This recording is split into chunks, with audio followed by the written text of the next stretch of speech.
Yes, our favorite part of the morning. Marcus, Uh, good morning. How are you doing today? Morning. I'm doing good, man. It's it's a Monday, but we had baseball like substance over the weekend. Yes, Things are good. We're a couple days away from opening day, so yeah, it's another great day to be on the Blue Review. I couldn't have said it any better. We are honestly, I mean, I don't even know where to start. We had a long weekend. It started with our dear friend Steve Mason's birthday, actually. The Yeah, whole Blue Review crew was there. Lots of fun. Great seeing everybody just from around the station and all over the place, hanging out, having some fun. I'm sure I'm sure Greg will want to recap that a little bit when he's back as well. But yeah, it was great seeing everybody. And then, of course, we got some Dodgers action, some Freeway Series. So we can talk about that just a little bit. We can answer all the questions in the chat. And of course, we'll get into maybe the start of Blake Snell's debut on Thursday, Mookie's kind of interesting recovery process down to 157. So there's a lot we can get into. yeah. We definitely want to talk to you guys in the comment section, all the chat. So send your questions in. But before we do anything, Marcus, we want to remind everyone that we here at the Blue Review were presented by LAX. Our friends at LAX are changing the travel experience, reducing traffic, saving guest time. If you want to learn more, flyx.com/transforming LAX. So Marcus, let's get right into this. What did you see yesterday? What were some of the highlights? They put up a 4 spot in the 8th. Some really good signs. No matter who is again, no matter what we say, it seems like who you put out on that field, the Dodgers are just gonna have the best chance of winning. Yeah, absolutely. It's great to see guys, get in there and hit. I see Ruben Flores in the chat already saying CT3 is back.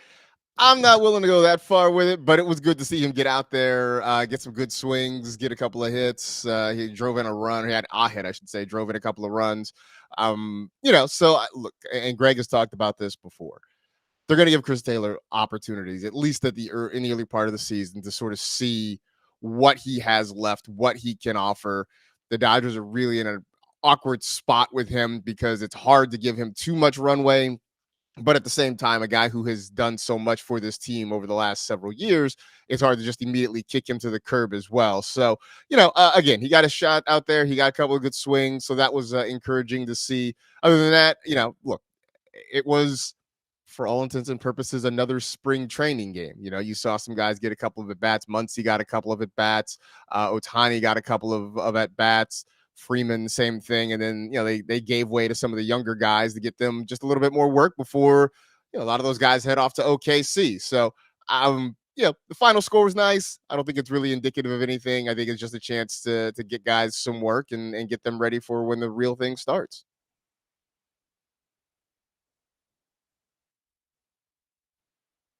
Oh, did I lose you, Bueller? Check, check. There we go. Oh, there you are. All right, you're back. All Who right. knows what happened? It's a Monday morning, right? We all got the Monday blues. A name that I was saying, a name that Dave and everybody was excited to see put up a decent outing was Jackson Ferris. What were your initial thoughts on the young guy there, and anything that stood out? I mean, like you said, we're gearing these guys up for OKC, but it's always good to see someone against big leaguers put up a good outing. Yeah, he gave the home run to Taylor Ward, but I think other than that, it was, I think, a pretty successful outing for him. The 4 strikeouts were certainly nice. I thought he had good stuff, good command. Look, who knows? There's maybe a chance we see Jackson Ferris at some point during Yeah, the season. The way this team has gone through.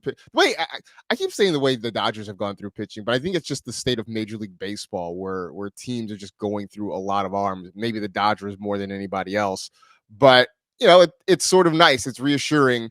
Where look in years past, we've seen guys like River Ryan, Landon Knack, Gavin Stone come up and be forced into situations where they have to contribute, and they've been able to do that. So maybe Jackson Ferris is sort of next in line with that. I know you talked about maybe we'll get Jeff Spiegel on a little bit later this week, and he can sort of speak to that as well.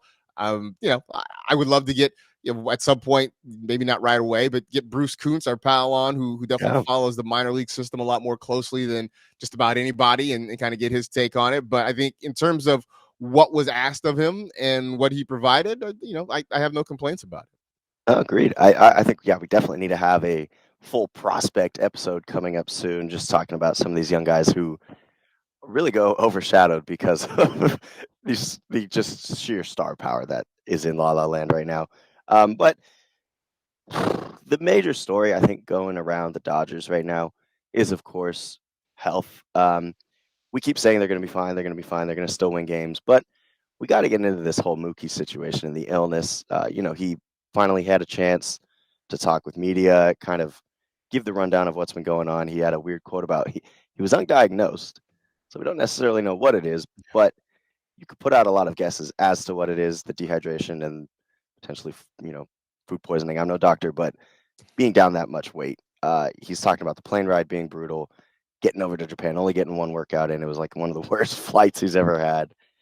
Where are you on this whole Mookie situation? How long do you think we'll be waiting? He wants to get out there and play. He's putting in the pregame workouts and was a late game scratch. So seems like he's close, but do we want him to come back?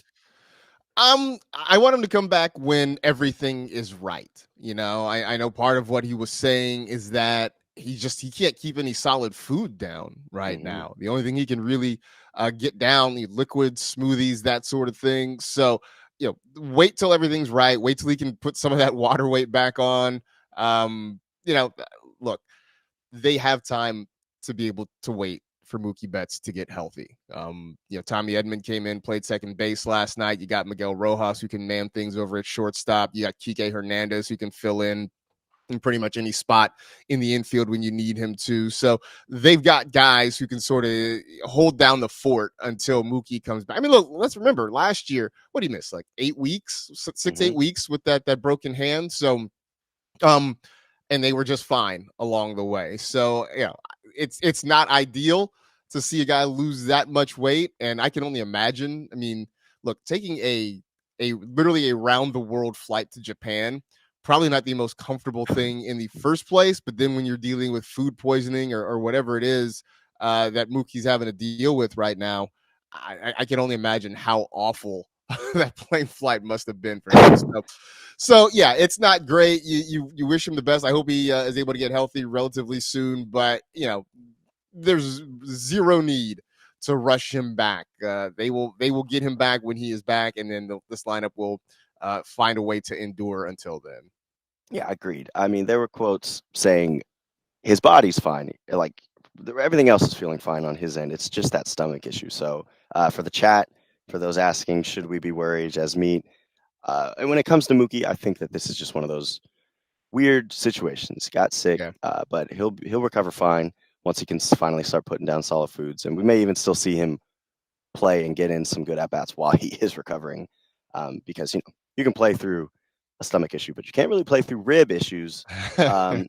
When Jasmine's other issue was, should we be worried about Freddie? So where are you on Freddie? What have you been hearing? Is there anything from Freddie himself that maybe we may have missed here in the chat? I don't think so. I mean, he did play last night, got a couple of at bats. Was he 0 for 2 yesterday? So, but the fact that he's able to get back in the lineup is encouraging. And, we talked about it last week that he wanted to play. He wanted to play in both of those games in Japan. Yeah. And Dave Roberts erred on the side of caution and just told him to, hey, let's rest up.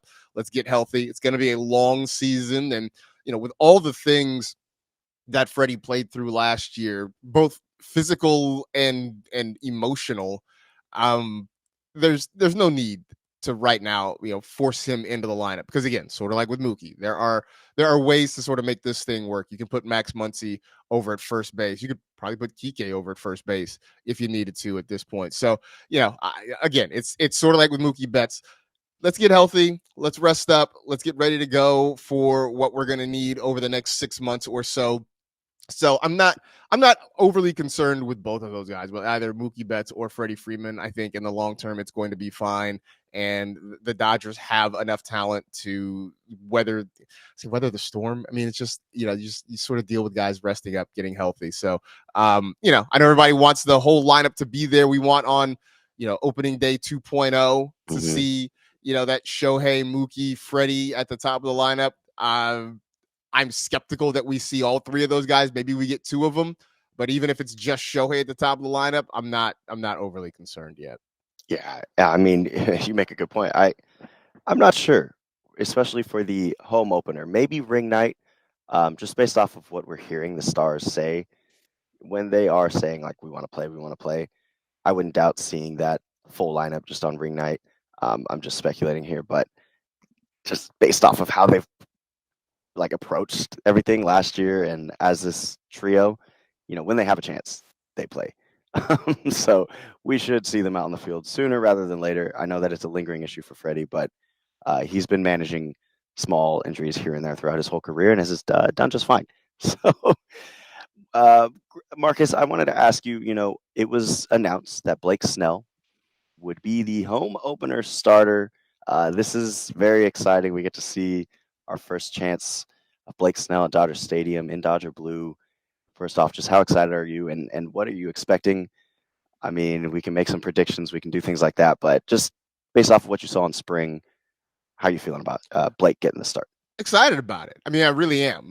The fact that this is a guy who throughout his career has sort of tormented the Dodgers, right? I mean, even going back to his time with the Rays and they faced him in the World Series and how much of a menace he kind of was. I mean, thankfully the Rays decided to make a pitching change and that helped the Dodgers and eventually win a World Series back in 2020, but Blake Snell was giving them all sorts of grief in that one. And we saw him do it whether it was with the Padres, with the Giants, what have you. He's been a guy that has sort of tormented the Dodgers. So it's exciting to see him on our side now. And I'm looking forward to see what he has in this first game in Dodger blue. I would imagine it'll be a typical Blake Snell start.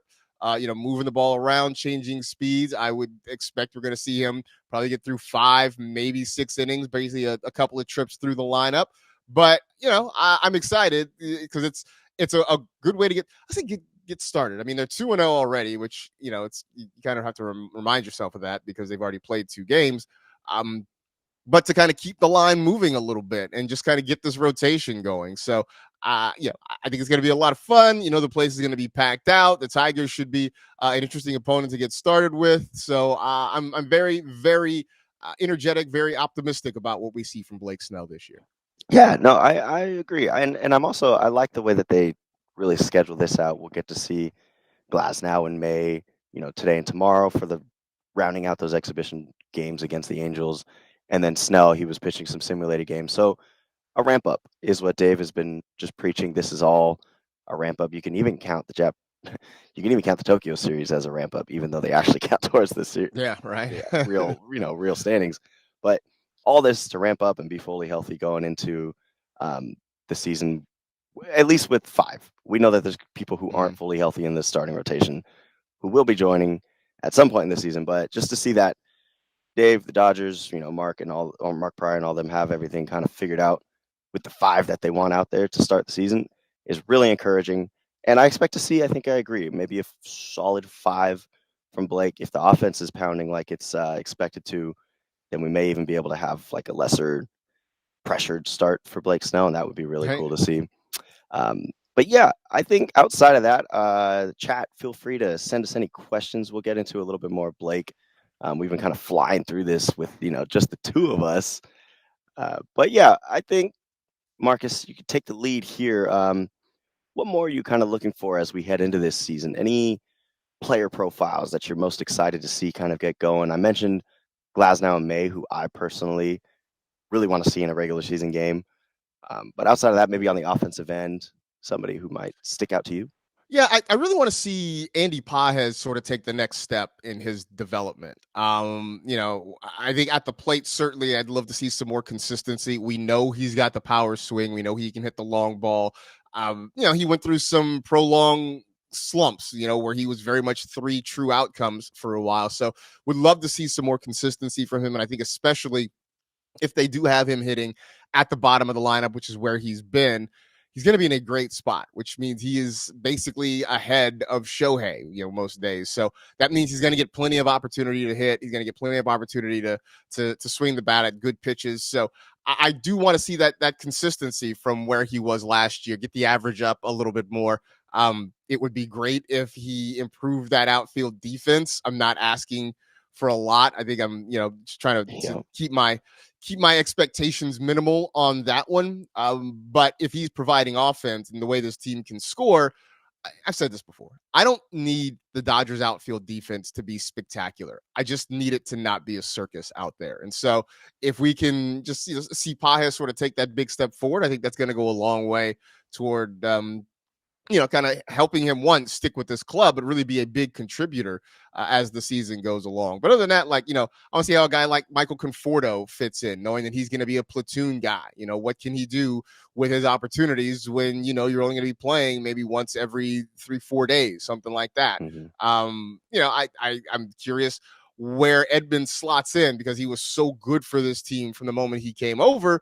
But they're going to ask him to do a lot, whether it's play the outfield, whether it's play the infield occasionally. So a lot of these sort of mix and match, these movable pieces, these Jenga pieces, if you will, sort of see where they fit in and how they make the most of their opportunities. Because knowing, some of these guys are not going to be everyday players, and how they take advantage of the opportunity they get. Yeah. So on that topic, on Pages specifically, and priming to really be probably the starting center fielder, at least for the initial games, with Mookie being out, and like you said, you got to do a lot of plug and play, and it appears that the way that things are lining up, he'll be starting for at least this home opener. What is a realistic season in your eyes for Pages? Like, if there is platoon numbers, can he be a 20 home run guy, over 50 RBIs? Where are you at on that? I think he can. I think being where he is in the lineup, I think is going to go a long way toward helping him reach some of those big power numbers, that we're expecting from Pages. But last year, just looking at it, 13 home runs in 116 games. But I think he can get that up a little bit this year, because look, he came up and was really hot right away, and then after a couple of weeks, when there's more tape out on him, more scouting reports out on him, we saw the strikeout numbers come up a little bit. So now it's sort of up to him to adjust to the adjustment. And so that's kind of what I'm looking forward to, is seeing that. But I do think 20 home runs is a realistic number for him. I think 50 RBI is a realistic number for him as well. So, I am very interested in watching him sort of develop. I see Ruben Flores mentioning James Outman on the opening day roster, which is good. I think for him, it's going to be really hard, I think, to stick here long term. I think some of this, when guys get healthy and guys come back, I think we see Outman head back to OKC a little bit, unless somehow he gets opportunities and he's just hitting the cover off the ball. But that hasn't really been what we see from Outman. We talked about it last week with Travis Rogers when he was on, that he's in a tough spot because he didn't necessarily get a huge opportunity, but the opportunity he got, he didn't really take full advantage of it. So, this is a good shot for him to be on the opening day roster, but unless he just is completely lights out, that they can't get him out of the lineup, I think this is going to be just sort of a short stay for him at the start of the year. No, definitely. It'll be, the best way to put it is, it'll be tough.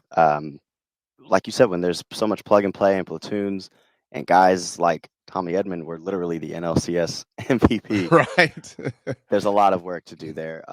We hope Outman can get over that hump and really figure things out. Maybe become, we know he has the defensive prowess, so maybe he can become that batter that we expected to early on in his career. But outside of that, when it comes to the stars, Marcus, Shohei Ohtani, we're going to probably need a very strong start from him just to begin this season, with kind of the lingering issues with Mookie and Freddy. What are you expecting this first series, Detroit? Kind of throw out some predictions. Are we going to see, maybe a 3-homer series, something along those lines? That'd be great. I'm not going to give him a 3-homer series. That feels like projecting a lot, even for Shohei. Let's call it 2. Let's call it a 2-homer series for Shohei Ohtani. There we go. But I think for him, it is just about kind of being the catalyst at the top of the lineup, right? Being that guy who gets things going. And even if it's not hitting the ball specifically, it's immediately putting the opposing pitcher under stress, knowing that you don't want to put Shohei on for whoever it is behind him, right? Assuming it's Tommy Edman, knowing that Edman can get runners over, drive runners in. Then behind him, presumably you'll have Freddie, then you'll have Teoscar, so knowing that Shohei immediately is just a stressor for the opposition, I think that is kind of what you want to see from him. But then, of course, he does Shohei things. I think I agree with Greg from last week where he says, I don't think we're going to see another 50-50 season. We may not even see a 40-40 season, right? Like it could be that he gives you like 35-40 home runs and maybe it's like 35-40 stolen bases, something like that. But even that's going to be pretty spectacular with the rest of that lineup hitting behind him. So I think you need Shohei to kind of get out of the gates a little bit quickly. I'm curious to see what Freddie is able to offer if he plays, how much he plays, and what he's able to do. Because it would be nice to see him get off to a quick start this year after last year, kind of starting slow in Freddy Freeman terms, right? Yeah. Like I'd like to see him. We said he was hitting like 265, 270. We're like, what's wrong with Freddy Freeman, right? So I'd like to see him kind of get off to maybe a quicker start. But really, more than anything, I just want this team to go out and put something together, put 3 good games together against the Tigers. Look, just win the series, right? A sweep would be wonderful. Take 2 out of 3, keep it rolling. I mean, if they come out of that first series and they're 4-1 overall, then we're off and running for the rest of the 162. Yeah, on your Freddie Freeman note, I'm remembering what Greg had mentioned.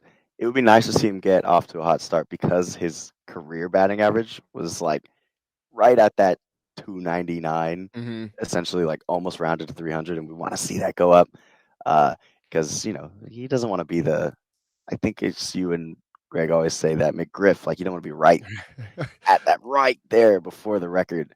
It'd be nice to just have an even number of 300 for Freddie, and plus it's just bragging rights, I guess. It is. It's great, man. Like a career 300 hitter, like just something to be said for that. Like as opposed to being a career 299 guy, Mm-hmm. I know on Baseball Reference, I think it does say 300. It says I'm doing the math right now to see what the so it's 29994. Yeah, right.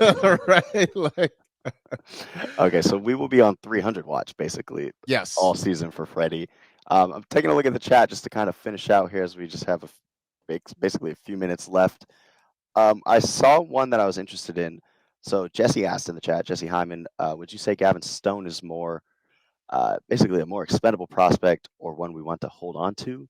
I know we're going to have a full prospect episode soon. Yeah.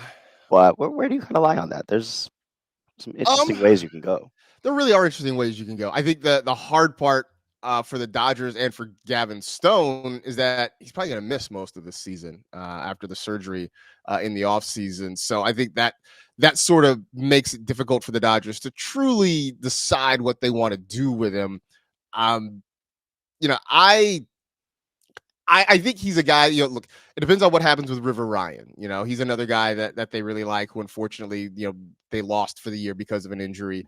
I think it's between the two of them to decide which one they sort of want to lean on right now. The fact that Gavin Stone is just 26 years old, I think that definitely will help him out quite a bit. So I'm greedy. I'm selfish. I'd like to keep all those guys. I'd like to keep as many of them as we can, but knowing that they're definitely going to want to keep the farm system stacked, and there's going to be there are blockages to getting on the 25-man roster consistently. I wouldn't be surprised if maybe mid-season, if something comes up, that maybe they decide to move Gavin Stone. He is, I'm looking at it right now, he's like 3 months younger than River Ryan. They're basically the same age right now. So, I'm very curious to see how this goes this year. Yeah, with young injured pitchers, it's always tough to kind of gauge what they're going to do with them, really. So that's more so along the lines of if we start seeing injuries on the other end, on the offensive end, then other teams might take a flyer just based off of past performance from Stone. So great question. Pedo, welcome to the chat. Right as we're about to wrap up, we appreciate you all being in there. Marcus Grant, I appreciate you for all your insight on Dodgers. We will be back tomorrow. I'll be back tomorrow, I believe, with Greg. This is gonna be an interesting week. It's very weird, Everyone yeah, who's because I tuning think in. Wednesday's the only day that all three of us are together, right? Because I'm not here Yes, tomorrow. yes. Greg's gone Thursday, Friday. So Wednesday, come in Wednesday when you want to see all three of us together. Otherwise, I'm sure plenty of good guests lined up. Yes, we're gonna have people on talking Dodgers. Thank you to LAX. Thank you to everyone in the chat. We'll be back 8:30, 8:55 tomorrow. So come on back, but don't go anywhere. Travis and DeMarco up next. Without further ado, here is our fun little closer. Hey,